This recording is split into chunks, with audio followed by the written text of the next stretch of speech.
Hello students, welcome to geography classes. The very first topic that you need to learn in your syllabus is geomorphic processes. What is the meaning of the term geomorphic? Let me split it for you. Geo and morph. Geomorphic, right? Geo means art, alright, and morph means changing or change. Okay, that means the processes which are responsible for changes that occur on the art or on the surface of the art are called geomorphic processes. It's clear? Now there are two kinds of geomorphic processes. GP stands for geomorphic processes. There are two kinds. One is exogenic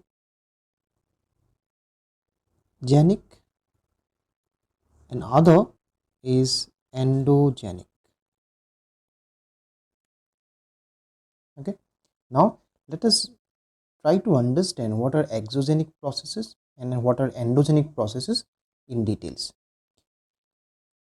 When we shall discuss them, we shall be comparing both of the processes also, right?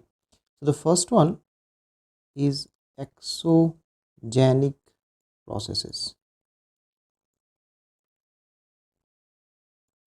Okay, now exo, meaning of the word exo means out.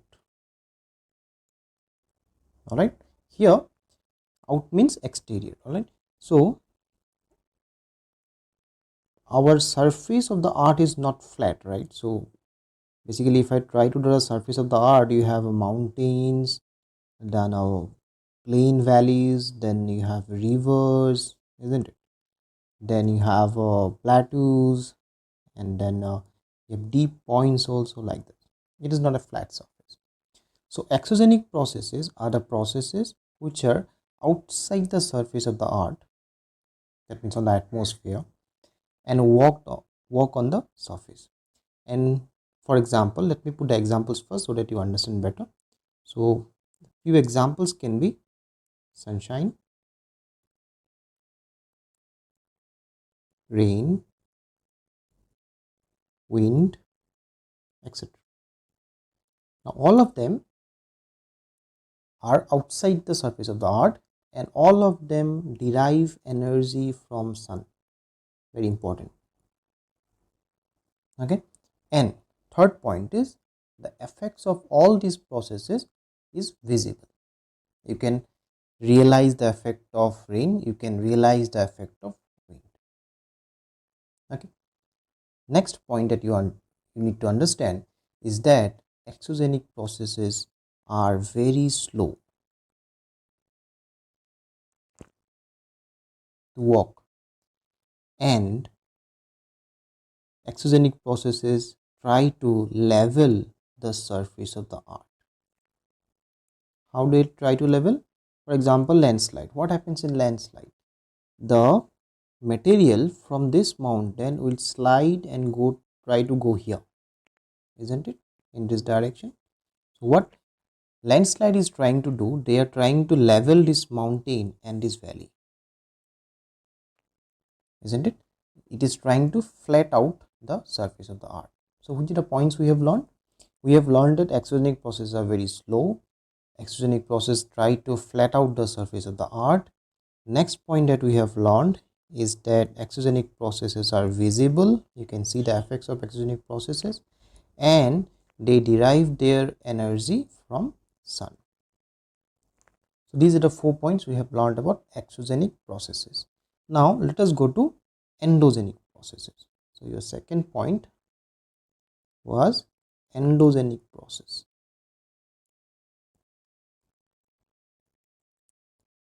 You have to be very careful regarding the spelling of the words, right? Endogenic processes. Now, meaning of the term endo means in or inside. Okay, now let us take the surface again: mountains, valleys, plateaus, rivers, deep points, right? Okay, now endogenic processes works inside the surface of the earth, so they work in this direction. Okay, exogenic processes work in this direction. Okay, now let us try to learn the properties here. First of all, can you see them? No, right? And endogenic processes are invisible. All right. Second point, they can be slow or they can be very fast. For example, if it is an earthquake or volcanic eruption, these are very comparatively fast processes, isn't it? Third point is that they derive energy from the interior of the earth, isn't it? So what we are trying to do, we are trying to compare exogenic and endogenic processes, isn't it? So some of the examples of endogenic processes are, I have already taken the names. One is volcanic eruption, isn't it? Happens inside the surface of the earth. Other example can be earthquake. Okay. Exogenic processes, if you remember, they derive the energy from the sun. Endogenic processes, on the other hand, they derive their energy from the interior of the earth.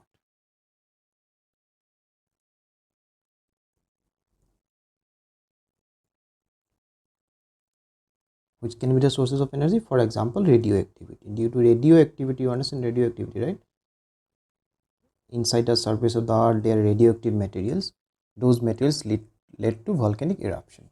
So due to this, the volcanic eruption derived their energy from the radioactivity, isn't it?